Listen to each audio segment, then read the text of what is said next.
읽어주는 수녀. 책 읽어주는 수사.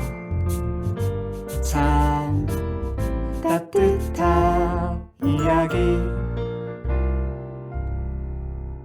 수도원 책방.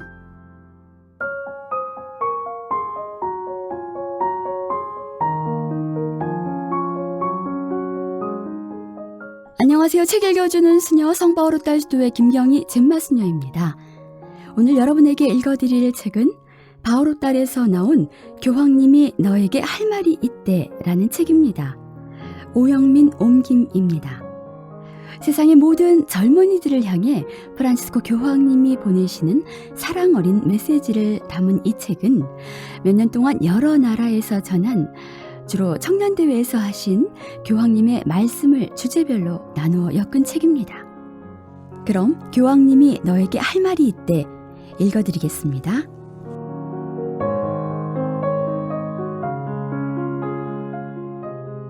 교황님이 너에게 할 말이 있대. 첫 번째, 세상에 맞서 목소리를 내십시오. 저는 여러분에게 용기를 내어 앞으로 나아가며 목소리를 내라고 말하고 싶습니다. 젊은이들이 있는 곳은 시끌벅적한 것이 당연합니다. 그러다가 차츰 질서를 잡아가지요. 하지만 젊은이의 상상은 언제나 소리를 내기 마련입니다. 앞으로 나아가십시오. 여러분의 삶에는 여러분의 길을 막아서는 사람들이 늘 있을 것입니다. 세상에 맞서십시오.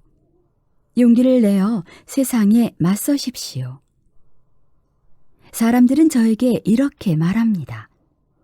교황님, 이렇게 말씀하셔야 합니다. 술을 조금만 마셔라. 마약을 하지 마라. 아닙니다. 저는 여러분에게 이렇게 말합니다. 너무나 많은 피해를 주는 이런 문화에 대항하십시오. 알겠습니까? 세상에 맞서라는 것. 그것은 목소리를 내되 아름다움과 선과 진리의 가치에 뿌리를 내리고 앞으로 나아가라는 뜻입니다. 이 점을 여러분에게 말하고 싶었습니다.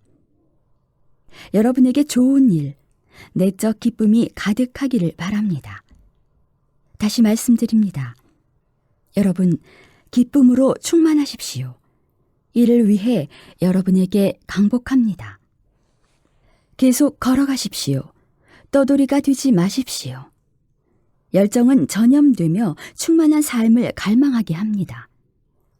여러분이 만들어내는 축제에 대한 열정과 분위기는 전염성이 강합니다. 열정은 전염됩니다. 그런데 여러분은 이 열정이라는 말의 유래를 아세요? 이 말은 그리스어에서 나왔는데 하느님의 어떤 특성을 마음속에 지니는 것 또는 하느님 안에 존재하는 것을 의미합니다. 건전한 열정은 우리 마음속에 지닌 하느님의 특성을 기쁘게 드러내는 것입니다. 여러분은 이 열정으로 희망을 향해 자신을 활짝 열었습니다. 또 자신의 삶과 미래가 의미 있기를 바라고 각자에게 맞는 여정을 내다보며 평온한 삶을 살아가게 해줄 올바른 길을 선택하고자 합니다. 인생에서 길을 선택한다는 것은 무슨 뜻일까요? 멈춰 있는 것이 아니라 걸어가는 것, 어딘가를 향해 나아가는 것을 의미합니다. 여러분, 멈춰 있지 마십시오. 또한 움직인다 해도 평생을 떠돌이로 살아서는 안 됩니다. 삶은 떠돌기 위한 것이 아니라 걸어가기 위한 것입니다. 그래서 삶을 도전이라고 하는 것입니다.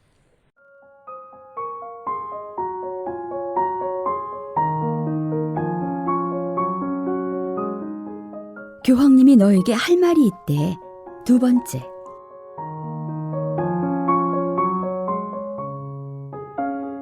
여러분의 품위를 지키고 여러분이 배제되지 않도록 하십시오. 사랑하는 친구들, 여러분에게 부탁합니다. 사람들이 여러분을 배제하지 못하게 하십시오. 여러분을 업신여기지 못하게 하십시오. 여러분을 상품 취급하지 않게 하십시오. 예수님은 우리가 배제되지 않고 업신여김 당하지 않고 상품 취급당하지 않도록 하기 위해 이렇게 충고하셨습니다. 너희는 뱀처럼 슬기롭고 비둘기처럼 순박하게 되어라. 그분은 두 가지 덕행을 동시에 요구하십니다. 젊은이들에게 활력은 부족하지 않습니다. 그러나 세상 물정을 아는 데 필요한 슬기가 부족할 수 있습니다. 슬기롭고 순박한 것, 둘 다 좋은 것입니다. 그러나 이런 삶으로는 최신형 자동차를 손에 넣지도 못하고 두둑한 돈지갑을 갖지도 못할 것입니다. 하지만 여러분은 아무도 앗아갈 수 없을 뭔가를 얻게 될 것입니다. 곧 여러분은 사랑받고 이해받고 있으며 동반자가 곁에 있음을 느끼게 될 것입니다. 그러한 체험은 사람들과의 만남을 통해 꿈꾸는 매력적인 것이고 가족처럼 하나의 공동체로 느끼게 하는 체험입니다. 당당하게 고개를 들고 세상을 정면으로 바라보게 하는 체험입니다. 자동차도 돈도 없지만 품위가 있습니다. 진정성을 위해 노력하십시오. 지금 이 순간 저에게 진실이란 형제들과 이야기하고 있다는 사실입니다. 우리 모두는 형제입니다. 신자나 비신자, 이런저런 종교, 유다인이나 이슬람교도나 모두 형제입니다. 역사의 중심에는 사람이 있습니다. 사람이 중심이라는 사실은 제게 매우 중요합니다. 그러나 이 순간에도 사람이 중심에서 밀려나 내팽개쳐지고 변두리로 몰립니다. 그리고 그 중심에 적어도 이 순간 권력과 돈이 자리합니다. 그렇기에 우리는 사람들을 위해 하느님의 모상인 남녀 모든 사람을 위해 일해야 합니다. 그런데 왜 그 일을 젊은이가 해야 하느냐고요? 젊은이들은 앞으로 걸어가야 할 긴 여정에서 열매를 맺을 씨앗이기 때문입니다. 제가 방금 말한 내용과 관련해서도 그렇습니다. 다시 말하면 권력이, 돈이 중심인 세상에서는 젊은이들이 쫓겨납니다. 어린 아이들이 쫓겨납니다. 우리는 아이들을 원하지 않고 더 적게 원하고 핵가족을 원합니다. 말하자면 사람들이 아이들을 원하지 않습니다. 노인들이 쫓겨납니다. 많은 노인이 은밀하게 안락사로 죽어갑니다. 사람들이 그들을 돌보지 않아 죽어갑니다. 그리고 지금 젊은이들이 쫓겨나고 있습니다.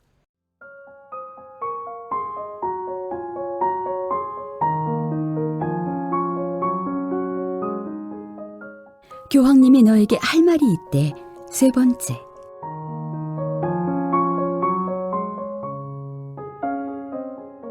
울기를 두려워하지 마십시오. 사랑하는 젊은이 여러분, 오늘날 세상에는 눈물이 부족합니다. 소외된 이들이 울고 잊힌 이들이 울고 업신여김을 당한 이들이 웁니다. 그러나 부족함 없이 살아가는 우리는 울 줄을 모릅니다. 어떤 삶의 현실들은 눈물로 깨끗이 씻긴 눈에만 보입니다. 여러분 각자가 자문해 보기 바랍니다. 나는 우는 법을 배웠는가? 배고픈 아이를 볼 때, 길에서 약에 취한 아이를 볼 때, 집 없는 아이를 볼 때. 복음에서 예수님은 우셨습니다. 죽은 친구를 위해 우셨습니다. 딸을 잃은 가족을 위해 마음으로 우셨습니다. 죽은 아들을 뒤따라가며 통곡하는 어머니를 보고 마음으로 우셨습니다. 목자 없는 양과 같은 군중을 보며 감정이 북받쳐 마음으로 우셨습니다. 만일 여러분이 우는 것을 배우지 않는다면 좋은 그리스도인이라고 할 수 없습니다. 이것은 하나의 도전입니다. 어떠한 대답도 할 수 없고 그저 함께 울어줄 수밖에 없는 질문. 왜 아이들이 고통을 받아야 하죠? 어째서 이런저런 비극적인 사건이 일어나는 겁니까? 같은 질문을 받을 때 여러분 용기를 내십시오. 울기를 두려워하지 마십시오. 우리는 영상 시대에 살고 있습니다. 시대가 변했습니다. 우리는 영상 시대에 살고 있습니다. 이 사실을 아는 것은 아주 중요합니다. 그러나 영상 시대에도 종이책 시대에 하던 대로 해야 합니다. 곧 좋은 내용을 선택해야 합니다. 이 점은 다음 두 가지 사실에 근거합니다. 첫째, 유익하고 가치 있으며 사회를 건설하고 우리를 끌어내리지 않고 앞으로 나아가게 하는 프로그램을 만드는 것은 텔레비전 방송국의 책임입니다. 둘째, 프로그램을 선택하는 것은 우리 책임입니다. 어떤 프로그램이 도움은커녕 인간의 가치를 떨어뜨리고 천박하게 만든다면 채널을 돌려야 합니다. 그 다음은 해로운 상상, 영혼을 죽이는 상상의 문제입니다. 만일 온종일 컴퓨터에만 붙어 있고 컴퓨터의 노예가 된다면 여러분은 자유를 잃게 됩니다. 또 만일 저속한 프로그램들을 계속 뒤적이고 있다면 여러분은 인간으로서의 품위를 잃게 됩니다. 텔레비전도 보고 컴퓨터도 사용하십시오. 그러나 좋은 일, 중요한 일, 나를 성장시키는 일을 위해 그렇게 하십시오. 그것이 좋습니다.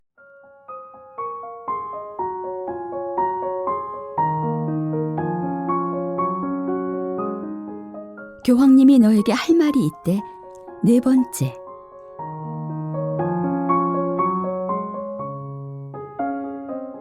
사랑하는 젊은이에겐 은퇴가 없습니다. 여러분은 움직임이 없는 젊은이, 이를테면 식물처럼 살아가는 젊은이를 보는 일이 얼마나 암울한 일인지를 압니다. 일은 하지만 활력이 없는 정체된 것 같은 삶을 사는 젊은이들, 20대에 은퇴하는 젊은이들을 보는 것은 정말이지 크나큰 아픔입니다. 그렇습니다. 그들은 너무 빨리 늙어버렸습니다.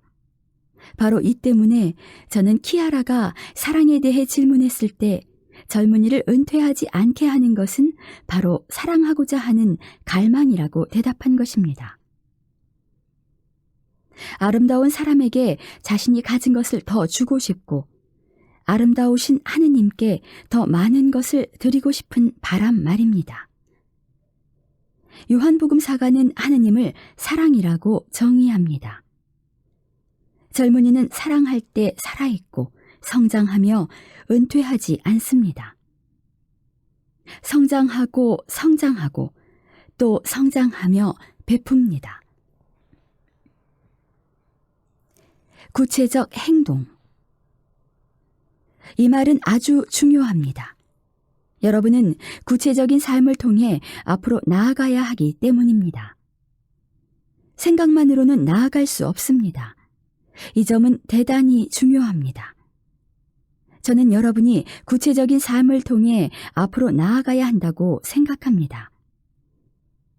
상황에 맞게 행동해야 하는 경우도 많습니다. 이것도 해야 하고 저것도 해야 하니까요. 하지만 지혜로운 전략이 필요합니다. 여러분에게 한 가지 말씀드리겠습니다. 저는 부에노스아이레스에서 일할 때에 인사하러 온 많은 젊은 정치인과 이야기를 나누었습니다. 저는 그들이 좌파든 우파든 새로운 음악에 대해 이야기하고 새로운 정치 스타일을 이야기하는 것이 좋았습니다. 희망을 느끼게 해줬거든요. 저는 여기 모인 젊은이들이 넓게 보고 앞으로 나아가야 한다고 생각합니다. 정말 용감해야 합니다. 제가 희망을 갖는 것은 이 때문입니다. 구체적인 행동에 대한 설명이 되었는지 모르겠습니다. 여러분은 미래의 희망입니다. 하지만 두 가지 조건이 있습니다. 첫째 조건은 기억하는 것입니다. 내가 어디서 왔는지를 자문해 보십시오. 우리 민족에 대한 기억, 우리 가족에 대한 기억, 내 삶의 역사에 대한 기억, 이미 끝난 여정에 대한 기억, 곧 내가 어른들에게서 받은 여정에 대한 기억을 상기하십시오. 과거에 대한 기억이 없는 젊은이는 미래의 희망이 될 수 없습니다. 교황님, 기억하려면 어떻게 해야 하나요? 부모님과 이야기하십시오. 어른들과 대화를 나누십시오. 특히 할머니, 할아버지와 이야기하십시오. 여러분이 미래의 희망이 되고 싶다면 여러분의 할머니, 할아버지가 전해주는 횃불을 받아야 합니다.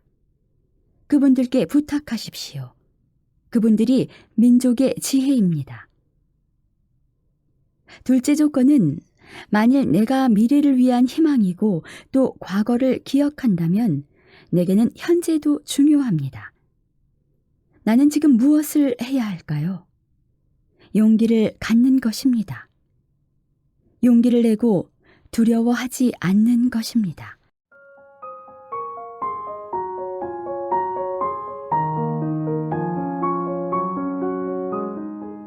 교황님이 너에게 할 말이 있대. 5번째.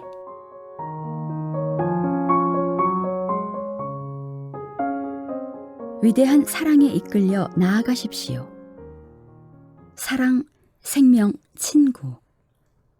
우리가 들은 요한복음서의 세 낱말, 곧 사랑, 생명, 친구라는 주제에 대해 질문해 주어 감사합니다. 요한복음서에서 교차되는 이 낱말들은 서로가 서로를 설명해 줍니다.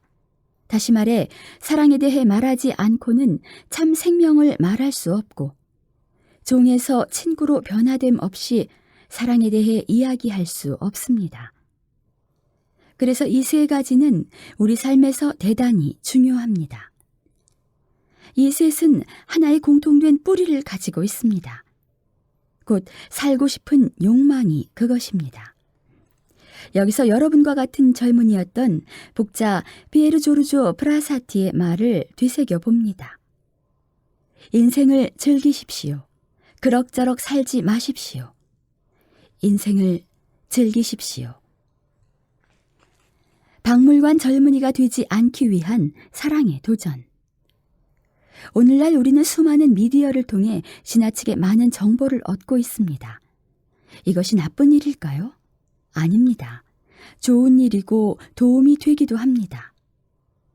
하지만 우리는 그 많은 정보를 축적하고 있으면서도 여전히 삶의 위험을 겪고 있고 또 그렇게 많은 정보가 있지만 그것으로 무엇을 할지를 모릅니다. 우리는 모든 것을 가지고 있지만 그것을 쌓아두기만 하는 박물관 젊은이가 될 수도 있습니다. 우리는 박물관 젊은이가 아니라 지혜로운 젊은이가 되어야 합니다. 여러분은 이렇게 물을 수 있을 것입니다. 교황님, 어떻게 해야 지혜롭게 되죠? 지혜롭게 되는 것은 또 하나의 도전이고 사랑의 과제입니다. 대학에서 배워야 할 가장 중요한 것은 무엇입니까? 삶에서 배워야 할 가장 중요한 것은 무엇입니까? 사랑입니다. 사랑을 배우십시오. 이것이 오늘날 사회가 여러분에게 제시하는 과제입니다. 사랑하기를 배우십시오. 정보를 잔뜩 쌓아놓기만 하고 그것으로 무엇을 해야 할지 모르는 것, 그것은 박물관입니다. 그런데 그 정보를 가지고 풍성한 열매를 맺는 것은 사랑을 통해서 가능합니다. 복음은 이를 위해 평온하고 조용한 여정을 제시합니다. 곧 정신의 언어, 가슴의 언어, 손의 언어를 제시하며 이 세 가지 언어를 조화롭게 사용하라고 합니다. 다시 말해 생각하고 느끼고 실행하라고 합니다. 여러분의 머릿속 정보는 가슴으로 내려가 그것을 움직여 실행합니다. 조화롭게 행하십시오. 곧 사람들이 느끼는 것과 행하는 것을 생각하십시오. 내가 생각하고 행하는 것을 느끼십시오. 내가 생각하고 느끼는 것을 행하십시오. 그리고 가서 사십시오.